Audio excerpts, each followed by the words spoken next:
Cheers, Rockets fans. Welcome to The Locker Line, an exclusive podcast from the home of the Rockets. Whoa! Sports Talk 790. Rockets! The Locker Line is proudly served to you by Carbox Clutch City Lager. It is good! Oh, yeah? Red Nation, get ready. Get ready. The Locker Line starts now. Welcome aboard.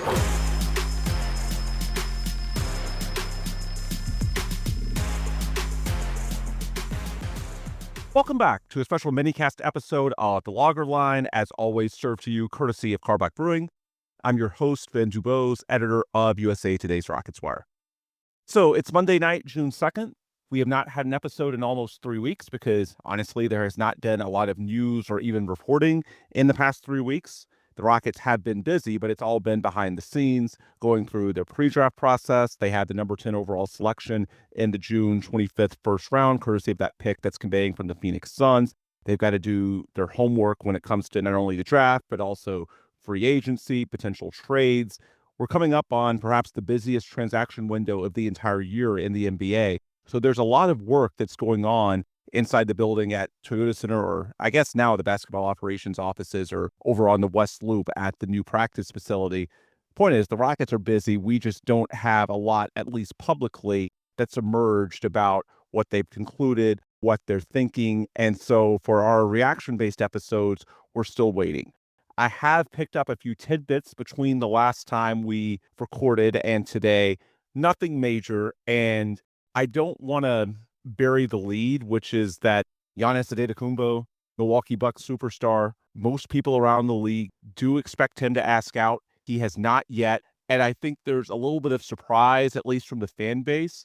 And I think when I last recorded, which was after that May 12th draft lottery, because it felt like there was potentially a correlation, or at least there was a growing narrative that there could be, between the results of that draft lottery, San Antonio and Dallas jumping up into the top two, and a potential race for Giannis, be it with those teams or others around the league. The Bucks would certainly love for there to be a bidding war if indeed he does ask out. And so it felt like there was this sort of crescendo that was building to an apex. And since then, it's been almost nothing. And that's been a little bit of a letdown, and I think it's caught some by surprise. But when you take a step back, and I've asked some people around the team and around the league, it honestly shouldn't be a surprise when you look at the inflection points early in May and the lack of inflection points since. So the reason, and let's look at Giannis specifically. There are some other names that the Rockets are looking at externally. Internally, we know they've got to do their homework on, the team option on Fred VanVleet. The deadline is June 29th. They've got Steven Adams entering unrestricted free agency. Negotiations can officially begin the day after the finals end with your own free agents. That'll be as soon as June 14th. Personally, I'm not expecting a long series between the Thunder and the Pacers. I think the Thunder are about to win the championship. So sometime around the middle of June, the 22nd at the absolute latest, the window will open for the Rockets to negotiate with their own free agents ahead of the opening of all free agency talks on June 30th. So the Rockets are doing homework, not just on Giannis, but certainly their own free agents, other options around the league, be it free agents, trade possibilities. But I'm going to start with Giannis because obviously when one of the top three players in the world is potentially on the trade market, and your team is one of the ones that is most frequently linked on the NBA rumor mill to a pursuit of him, that's what draws interest. And so early in May, there were a lot of inflection points for news. Again, the Rockets went out in Game 7 of their first-round series against the Warriors on May 4th. And so the post-mortem article came out the next day, Monday the 5th, in which the Athletics' Sam Amick and Kelly Iko reported that of all the realistic trade possibilities this offseason, it was the Giannis pursuit that intrigued the Rockets the most. That's not surprising because the Rockets have a very good foundation. They just wrapped up a 52-30 season with the fourth best record in the NBA, the second best in the Western Conference, and you've got this young core of 7 first-round prospects from the last 4 draft cycles. You could add a top 10 pick if you keep it this year. There's a lot of young talent. relative to other teams, you should get better year on year organically just from your young players getting better. And your baseline is already very high at 52-30, number 2 in the West. So the Rockets, they have a good hand as is. And so one thing I want to stress off the top, all this trade speculation is not because the Rockets are desperate to make an upgrade. No, they know what they have right now is very good. They are content where they are, and it would not be a surprise. Quite frankly, it should be the expectation that they largely stay the course. That's what Rafael Stone said after the season ended, that the bar was very high for an upgrade. And so the odds are you likely stay the course. However, one guy that could clear a high bar is Giannis, one of the top 3 players in the world and a multi-time MVP. He just made his 9th straight All-NBA first team, averaged over 30 points and 12 rebounds a game last year on better than 60% shooting. To put it simply, he is insanely good. And while he has put 12 NBA seasons under his belt, at the same time, he's just 30 years old. He should have at least 3 or 4 prime years left, and perhaps more than that, given modern sports science. Look at how guys such as LeBron James and Kevin Durant are aging well into their 30s, and in LeBron's case, into their 40s. So perhaps it's more than 3 or 4 elite years left, but I think realistically, if you were to trade for Giannis, you would expect 3 or 4. So certainly he's a guy who could lift you to that next level, because as good as the hand is for the Rockets, the one question with it, look, they're a great defensive team already, but offensively, who's going to be the alpha? Who's going to be the A1? Me and Paolo Alves, my usual co-host, he's out today. We've talked about it all year. And so you've got lots of potential options of guys who could grow into that role, but no one has yet. And so even if the Rockets have a lot of outs, they have a lot of guys who conceivably could develop into that type of player, no one has yet. And so it is a question. If you can trade for someone who clearly is, and in the case of Giannis, he checks that box and every other one, you'd be a fool not to consider it. There is value in the certainty. And if you were a 52-30 team and you can add a top 3 player in the world, you could be a title contender as soon as next year, even in a Western Conference that has Oklahoma City. He is that good. Now, it's not guaranteed because obviously it depends on what you would have to give up in the transaction and what you would have left. And so there's a lot that goes into the thought process. But on some level, you should at least do your homework. And I've been told the Rockets they're doing the work behind the scenes. They are preparing for the possibility. That doesn't mean they expect it to happen. It doesn't mean you should expect it to happen. But no, they are aware that it's a possibility just as much as any other team around the league. Look, it doesn't take a genius to figure out. The Bucks have lost in the first round in the last 3 years. Damian Lillard, his co-star, just suffered a torn Achilles and is out for all of next year. The Bucks are basically devoid of draft assets moving forward. They're in salary cap hell, so they don't really have the financial means to upgrade the team around him. This is a spot very similar to James Harden in Houston 5 years ago, where it feels like the team has plateaued, and if he wants to contend for more championships, he probably needs to look elsewhere. That was clear as soon as the Bucks lost in the first round at the end of April, and then a few days later, the Rockets lost themselves in the first round, but with a much better team, a much younger team that, unlike Milwaukee, has a chance to get better. And so there's a lot of dots that connect, and boom, that story on May 5th comes out that the Rockets are on some level intrigued with the potential Giannis trade. What happens next week? May 12th is the lottery. And that morning, as we talked about on last pod, there's an incentive for ESPN to tie broader narratives into the lottery so that more people will watch. And so the morning of the lottery, you get this story that for the first time in his career, Giannis is open to exploring destinations or playing for locations outside of Milwaukee. Wasn't a full-fledged trade request, and to my knowledge, that still has not happened yet.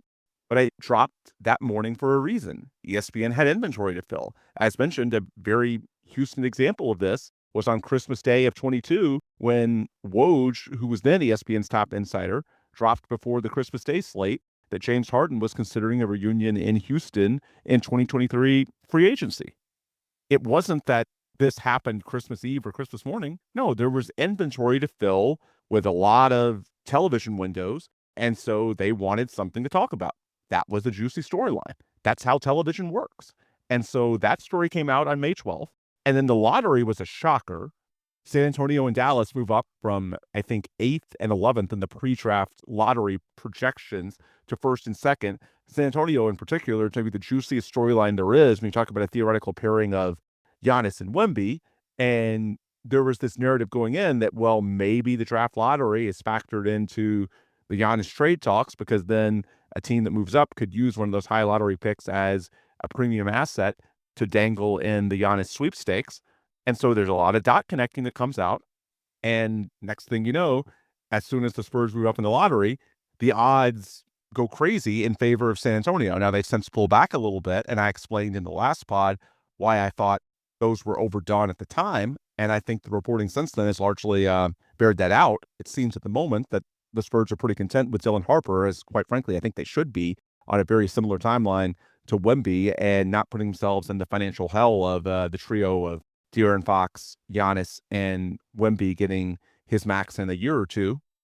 So a lot of what happened in early May was dot connecting in all of these events: the Bucks season ending, the Rockets season ending, the lottery, and then the combine. Because the combine, that second week of May or third week of May, whatever it is in Chicago, it's the week of the lottery.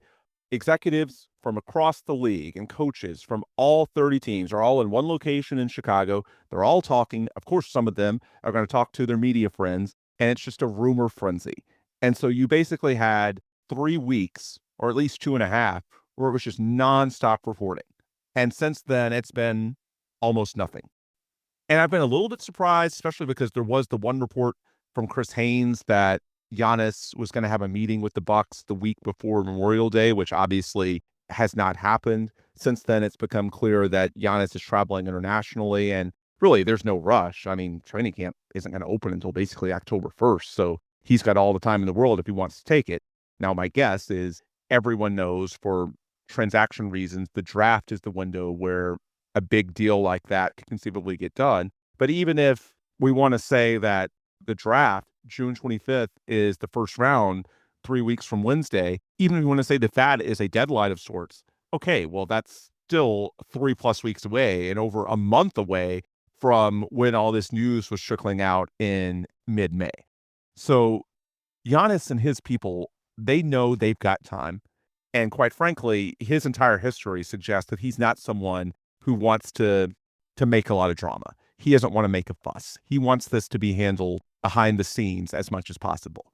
So it does not surprise me, when you think about it, that there hasn't been a big public revelation. I don't think he wants this to be messy with the only franchise that he's ever known. I don't think he's any more open to staying, per se, even if the Celtics have taken a step back in the aftermath of the Jason Tatum injury. I don't see any realistic path for the Bucks without Damian Lillard to contend. I mean, the Bucks lost in 5 to the Pacers, who are now the gold standard of the East, and that was with Lillard. And so the team that lost in the first round in 5 to Indiana without Lillard is all of a sudden going to be, a threat to pass them in a year with a roster that's much older and getting worse, most likely. Yeah, I don't see it. So I don't think any of the underlying dynamics have changed. There just wasn't a real inflection point for Giannis to, really push his chips to the table. And as far as teams around the league, look, there's been a lot going on. You had the Memorial Day holiday. Teams basically retreated back to their corners. They've talked about things internally. And now with the calendar turning to June, you're starting to see more calls being made across the league. And so I think the Rockets will certainly do their homework. They should. And if Giannis pushes his chips to the table, I'm sure they'll be ready to, at least make an exploratory call to the Bucks. And, Giannis is certainly going to hold some of the cards himself, because he's 2 years from his potential free agency. No one's going to get peak value if they aren't convinced that he'll re-sign when he's extension eligible in a year. So if he gives a list of desired destinations and Houston's on it, that would help. Obviously, what other teams are on it or not on it will also go into the whole leverage equation. So not all of it is within the Rockets' control. Not all of it is within Giannis's control. But yeah, I think the Rockets are doing their due diligence, and I think they'll be ready behind the scenes to, at least explore the concept. But I don't think they're desperate to do it. They're not going to do it at all costs, because it does not make sense. Even if a guy is an MVP candidate, to trade for him at 30 years old, if you don't think you can win a title in his remaining prime years, which you can only guarantee probably 3, maybe 4. So the Rockets are going to have to look at what the surrounding roster looks like. They'll have to look at what the rest of the Western Conference looks like. Obviously, Oklahoma City right now is a very high bar. There's just so many variables. And right now, I think they're just in a, information gathering stage, trying to look at what they'd have left in each scenario, what might work for Milwaukee. I'm sure there's been some feelers put out.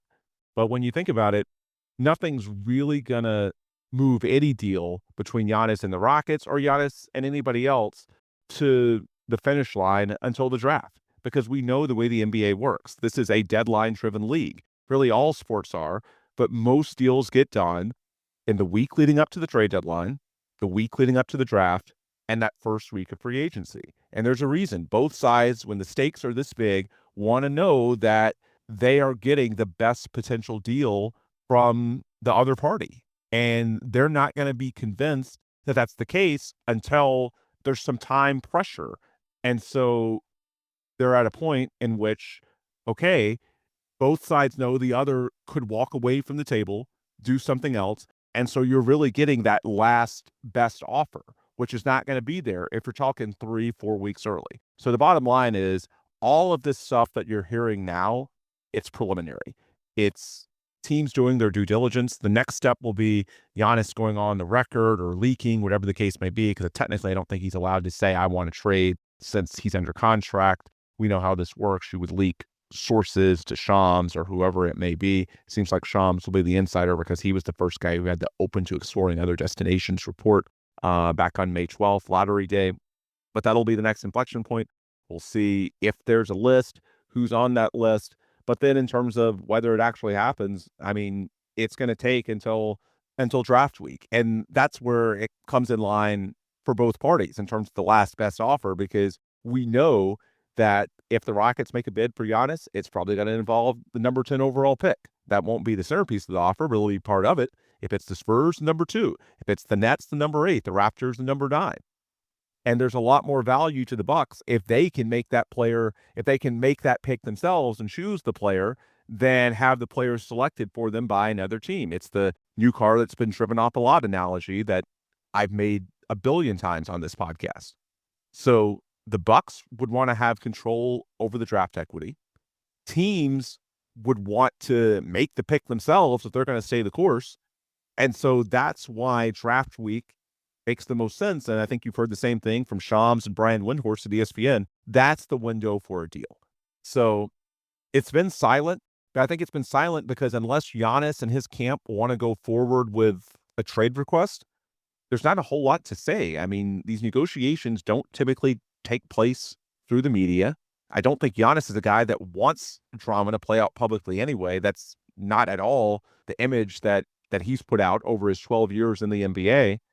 I think there's stuff happening behind the scenes, but whether it's the Rockets, someone else, or maybe Giannis stays put in Milwaukee, we'll have to wait and see. And other than Giannis making some sort of announcement in the here and now, I just don't think there's going to be anything concrete in terms of negotiations between now and probably draft week. I mean, you might hear a little bit in, I'd say, the second week of June because, you know, everybody's back in their offices now. Some of the initial calls are being put out. And so once you get closer to 1 to 2 weeks out from the draft, talks might get a little more serious. But for the most part, big deals don't happen until the week before the draft. And, you know, I asked some people who would know, is it because the NBA wants the focus to be on the finals? Not really. They could do deals in the interim if they wanted. It's more the deadline factor. It's a deadline-driven league. And so everyone is preparing behind the scenes, but in terms of anything actually getting to a stage where it's pretty serious, that's probably not for a little while. And I think we're just going to have to be patient. That's the bottom line. And maybe Giannis gives us some breadcrumbs between now and then. But for now, we wait, and the Rockets are just, you know, preparing certainly on that front, but also other fronts. They're doing their homework on the draft pick. If they keep it, they're looking into other scenarios. If they move the pick, they're got to do evaluations for what they would pay, what they think makes sense long-term for their internal free agents, most notably Fred VanVleet and Steven Adams. There's a lot of things going on. There's a lot of moving parts, and, you know, the Rockets are looking into this, but they're looking into a lot of things. And so that's the update that I have as of June 2nd. Nothing too juicy. Again, the Rockets are looking into it. I just think the state of play is largely the way it was 3 weeks ago. I think the Spurs, you know, maybe they're a factor, but I don't think they're anywhere near as honed in as some of the draft lottery reporting would indicate. I don't think he's a timeline fit or a financial one, at least not a very good one. And as far as other teams, you know, some of it depends on what Giannis wants. You've heard reports about Brooklyn and Toronto, but those to me don't appear to be anything close to championship level teams for a guy whose prime is right now at 30 years old. And according to the reports that I've seen, wants to win a title as soon as possible. Another title, because he did have the one in 2021. So maybe Giannis makes some news. That's what we'll have to see. But as far as the Rockets, yeah, it's just all behind the scenes. And, we'll see what happens with Giannis. Does he want to, push his chips to the table and ask for a trade? Is Houston on his list? If so, it doesn't make sense to pursue him in all circumstances. Because, again, if you don't think you can win a title for one reason or another, then you're better off just staying the course, because at least the way you have the team currently constructed, you're young. There are these questions, but there are potential answers, certainly. There's a lot of talent within this core seven. There's a lot of optionality because these guys have not only great talent, but also great trade value in a lot of cases. Giannis is not the only guy you can go after, and they can just get better. And you have a long runway when it comes to time, the way the team is currently built. Most of these guys are all 23 years old or younger. So if nothing else, you have the luxury of time by staying the course. They're not going to bid on Giannis just to get an MVP candidate, just to get a box office name. No, it has to make sense. So, yeah, the Rockets should do their due diligence. If it comes at a reasonable enough cost, then, yeah, the chance to win a title in the next 3 or 4 years, potentially as soon as next season, yeah, you'd be foolish not to look at that. He's a top 3 player in the world. But you also can't say, well, we need to pursue him no matter what. No, the status quo is okay. They should not be desperate. They are not desperate. They are okay with staying the course. They need to get better offensively, and Giannis could be a solution for that. So could other guys. So could internal growth and development. There's lots of ways. Giannis is one of them. There are other paths as well. As far as trade possibilities that are not Giannis, again, I think a lot of the talking points are similar. The Rockets and other teams are in their analysis mode right now. They're gathering more information. There's been a lot of talk about the second apron forcing casualties around the league when it comes to teams like Boston and Denver needing to offload costs. Certainly the Phoenix Suns, not just for financial reasons, but team building ones. And so, yeah, I get the speculation. And there's some guys the Rockets would be interested in, but again, it takes two to tango. In the case of Boston, I'll use them as an example because with Tatum going down with the Achilles, there's more speculation that since they can't win the title anyway next year, why would they pay these exorbitant luxury tax fees for a team that isn't anywhere close to contention? I think the Rockets would look into Derek White. I've heard he's someone that has a lot of fans, in the front office here, but it takes two to tango. And I'm sure the Celtics would rather get their financial windfall by trading Drew Holiday or Kristaps Porzingis or both of them. Now we'll see if they can. We'll see how much the financial savings are. But Derek White at, I believe, 31 years old, and he'll be making $28 million next year. Of course, they'd rather trade an older Drew Holiday. Of course, the Rockets would rather a younger and better Derek White. And so it's one of those things. You just have to let the market take shape, and we'll see how serious the Celtics are. I think White's someone that, again, has fans here, very analytics-friendly player, shoots threes at a high level and high volume, certainly addresses the shooting deficiency here. I think Michael Porter Jr. in Denver is someone that if the Nuggets are forced to make a cash savings move, elite shooter at high volume, that could help the Rockets. And the contract isn't too long, just 2 more years. But I think he's at $38 million. So you have to match salaries. Would the Rockets and Nuggets be able to put together a trade in which the Nuggets can get the cash savings they want, yet the Rockets send out enough salary to match, and the Rockets are comfortable sending out salaries to make the math work? Because when you're looking at getting to, Derek White at $28 million or Michael Porter at $38 million, we're not talking about just moving the non-guaranteed salary of Jock Landale at $8 million. No, you'd have to be subtracting real pieces from your current team. Are they willing to do that? Are those players good enough? Will the financial math line up if it works out asset-wise for the Rockets and Houston is willing to where those other teams would get the cash savings that they need for the deal to be worthwhile? I don't know. But I think they're at least going to explore. They are looking for offensive upgrades. And so if you can bring in an elite shooter, who's able to do it at volume, they're not stupid. They know what the weakness was for this team last year. They have a championship level defense already. It's just a matter of whether a deal is going to make sense for both sides. They're not desperate. You could stay the course and hope that Reed Shepherd and Cam Whitmore just organically develop into players who are capable of filling that need and growing into those roles. And they're okay with that possibility, but they'll do their due diligence outside as well. And I'm certainly not limiting it to Derek White and Michael Porter Jr. I'm just bringing up those as examples because Boston and Denver are two teams that are brought up most frequently when it comes to, the second apron and the luxury tax really squeezing teams in terms of their ability to keep these very good teams together. And so you could have some casualties in the form of good players who hit the market, the trade market that is, who otherwise would not be there because the new collective bargaining agreement forces these, harsh financial decisions to be made. Those are just a couple of examples of guys who could be on the market, at least have been reported as possibilities. I think could, under certain circumstances, appeal to the Rockets, but whether it actually gets to the finish line, I don't know. One guy who I don't think would appeal to the Rockets, by the way, is Jaylen Brown, because that salary, I've seen some linking Jaylen to the Rockets because of the connection to Ime Udoka from his 1 year in Boston. By the way, Ime's year did overlap a little bit, I think half a season with Derek White, so there is a connection there. But Jaylen Brown, look, he's going to be making over $60 million in a couple of years. His true shooting percentage this past year was barely over 55. That's not a good deal for that lack of efficiency. And we're talking about a Rockets team that we know in a couple of years is going to have a Min Thompson at a max level. Alperen Sengun is a little below the max. Jalen Green is in the 30s. You've got these other young players. You're going to get at least respectable extensions. Jabari Smith and Tari Eason are extension eligible this summer. This team is going to get a lot more expensive in a hurry.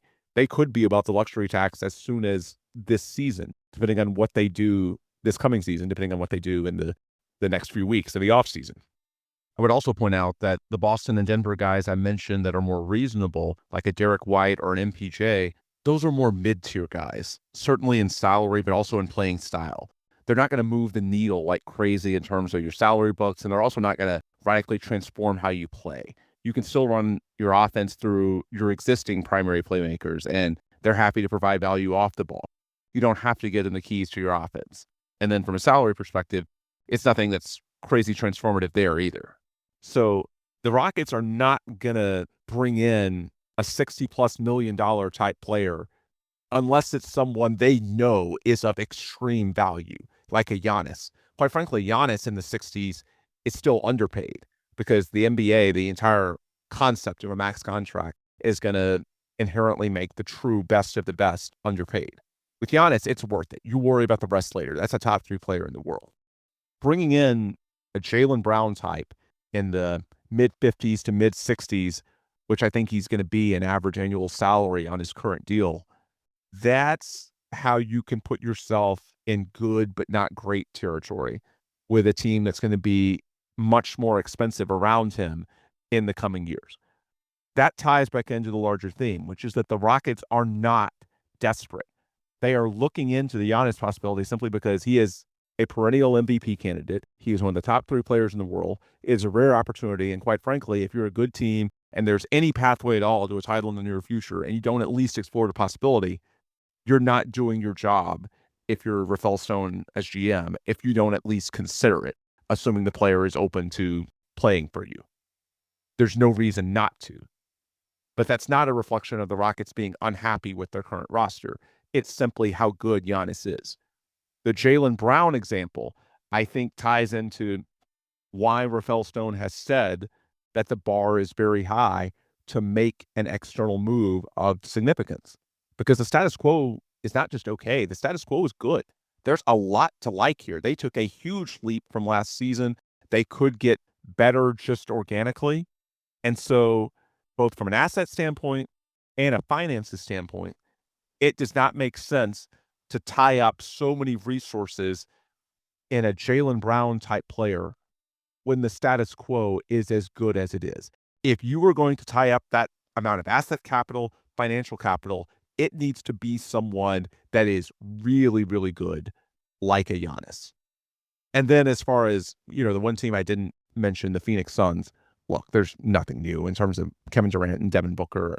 We've talked about them ad nauseum. It just comes down to when the Suns decide to be serious on asking prices. With Durant, obviously, with him turning 37 years old later this year, there's some unique age considerations there that make him, very tough to value because you have to balance both the elite level of his current production against the aging curve with someone of that advanced age and a core this young.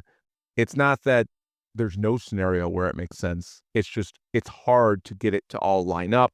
To this point, it feels like the Suns have also had a very high asking price. And so there just hasn't been a lot to say. Maybe if the Suns drop their asking price on Kevin Durant, maybe if they drop their asking price on Devin Booker, there's a conversation to be had. We know the Rockets have the future Suns draft picks, but the Rockets are also okay staying the course and simply reaping the rewards of those Phoenix draft picks themselves in the coming years, because you're going to need, with a team getting much more expensive, rookie scale contracts to fill out your roster around this young core once you get into the late 2020s and the early 2030s. So same thing there. The Rockets are not desperate. They'll be opportunistic. And if the Suns want to get more reasonable, I think it's pretty clear their asking prices have not been reasonable because they haven't gotten a deal done of significance with anyone. Doesn't feel like they've been even close. So the Suns are sort of their own situation. It feels like expectations have been out of alignment for a while. So as far as that situation going, it seems to be a little bit of new owner syndrome there. It's just wait and see what happens. Maybe the Suns make a call. If they do, you've got to be ready. I'm sure the Rockets are doing their homework there as well, but there's just not a whole lot to say from a negotiating perspective that we haven't said already. Anyway, that's my update on Monday, June 2nd.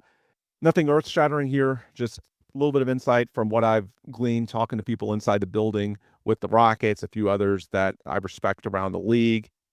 Nothing groundbreaking, just, exploratory things happening with the Rockets, with all teams really. And, you just got to wait until most likely the week of the draft to learn more about what does or doesn't happen. Maybe Giannis does something, leaks something between now and then, but only time will tell. Of course, for this podcast, I have promised that we won't just wait until news happens.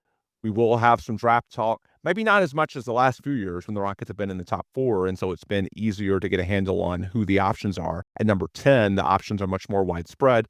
And there's also more reasons this year to think that they'll actually try and, if they don't trade the pick for Giannis or a star like that, then perhaps punt it back into the future because they don't really have a pathway to playing a young guy. So maybe you roll that asset into the future, trade it for a number 1 a year from now, because as currently constructed, you don't have a first-round pick in 2026. The bottom line, there's a lot more options this year than there have been in past years. So I've been deferring the draft talk, hoping that there's more clarity on what direction the Rockets are going to go. But if there's not clarity, yeah, we've got to evaluate the status quo. What if nothing happens? What if they just stay the course and pick and go best player available? So between now and any news that breaks, any deals that happen or don't happen, and certainly draft night, I will have an episode or two talking to some draft experts, trying to get some insight on the realistic options for the Rockets at pick 10. I have not talked much about it myself because I'll be honest, I have not done nearly as much draft homework this year as I have in years past. With the Rockets number 2 in the West, I've been much more focused on the here and now, the NBA level product. But the longer the Rockets have pick 10, the more you've got to think about, well, what if they actually keep that pick and make it? And, there's no such thing as having too much talent. It's a good problem to have. So we will have a couple episodes, if not later this week. Certainly next week, I would presume, trying to pick the brains of an expert or two about what those options are. But for now, this is where I will wrap things. Appreciate you guys, as always, for tuning in. If you want more updates between now and the next show, you can certainly access the podcast and my coverage at Rockets Wire. Twitter pages for those are the Logger Line and the Rockets Wire, and rocketswire.usatoday.com is the website for all your daily Houston Rockets news coverage. And for me, I'm on Blue Sky these days at Ben Dubose. And the show, by the way, always sponsored, the Logger Line, that is, by Carback Brewing. And if you want to hit up them, their Twitter page is at Carback Brewing. I believe that's their Instagram handle as well. All right, with those shout outs complete, I will adjourn for tonight. As always, appreciate you guys for listening, and please come back soon for more new episodes of The Logger Line.